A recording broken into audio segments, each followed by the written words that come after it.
La Meloni è stata molto chiara, ha detto che Fratelli d'Italia è un'opzione all'interno di una discussione che avverrà con tutti gli alleati. Non si è parlato di De Carlo e guai se ne parlasse, insomma non sarebbe né corretto né nulla fare nomi oppure mettersi a discutere di questioni. De Carlo è il coordinatore regionale del partito e deve lavorare per tenere unito questo partito, ma anche per tenere unito il centrodestra, e quindi da qui il mio appello ad abbassare i toni e a lavorare tutti assieme per un obiettivo comune.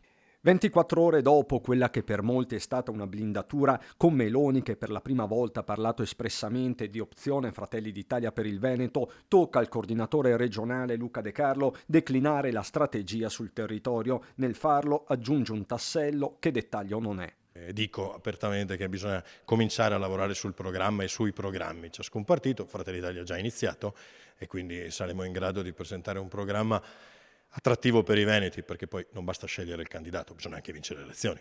Noi abbiamo cominciato a ragionare con tutti i portatori di interesse su quali siano le cose che servono al Veneto. Nessuna anticipazione sui contenuti, dice De Carlo, ma al lavoro già ci sarebbero tecnici ed esperti in attesa di condividere il testo con gli alleati. Passaggio questo tutt'altro che scontato, viste le spinte centrifughe della Lega. Se la Lega va in solitaria, cosa fa Giorgia Meloni un minuto dopo? Io credo che il valore della compattezza del governo e della tenuta del governo sia prioritario su tutto, e credo che ciascuno di noi, anche sui territori, tenga questo in forte considerazione, per cui io non voglio neanche pensarci a una corsa solitaria di qualcuno, nostra, loro, degli altri. Insomma, prima di tutto viene la stabilità di governo, quel governo che poche ore dopo la conferenza stampa di Meloni ha impugnato la legge Campana sul terzo mandato, con il governatore Vincenzo De Luca che ha parlato di una decisione contra personam. Il cortocircuito politico è servito.